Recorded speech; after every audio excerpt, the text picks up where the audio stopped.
ఒక చిన్న అడవిలో చిన్ని అనే కుందేలు తన గుహలో నివసించేది. జూను నెల వచ్చింది. ఆకాశం మబ్బులతో నిండిపోయింది. చిన్ని మొదటిసారి వర్షం చూడాలని చాలా ఆసక్తిగా ఉంది. చిన్ని మెల్లిగా తన గుహ నుండి బయటకు వచ్చింది. అప్పుడు మొదటి వర్షపు చినుకు దాని ముక్కు మీద పడింది. చిన్ని ఆశ్చర్యపోయింది. ఇంత చల్లగా, ఇంత మెత్తగా ఎలా ఉంటుందో అనుకుంది. చిన్ని ఒక పెద్ద చినుకును చూసింది. అది నేలమీద మెరుస్తూ ఉంది. హలో, నీ పేరు ఏమిటి? అని చిన్ని అడిగింది.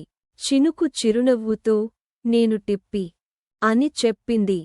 టిప్పీ మరియు చిన్ని మంచి స్నేహితులయ్యారు. వారు కలిసి పువ్వులమీద దూకారు.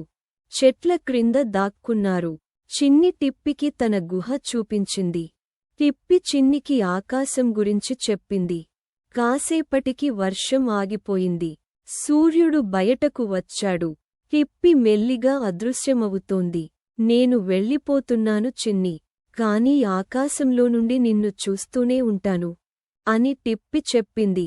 చిన్ని బాధపడలేదు, ఎందుకంటే టిప్పి ప్రతి వర్షంలో తిరిగి వస్తుందని తెలుసు. అడవిలోని అందరు జంతువులు, పక్షులు, పువ్వులు వర్షానికి సంతోషిస్తాయి. ప్రకృతి మన మీకు ఈ కథ నచ్చిందా? అయితే లైక్ చేయండి. మా ఛానల్ని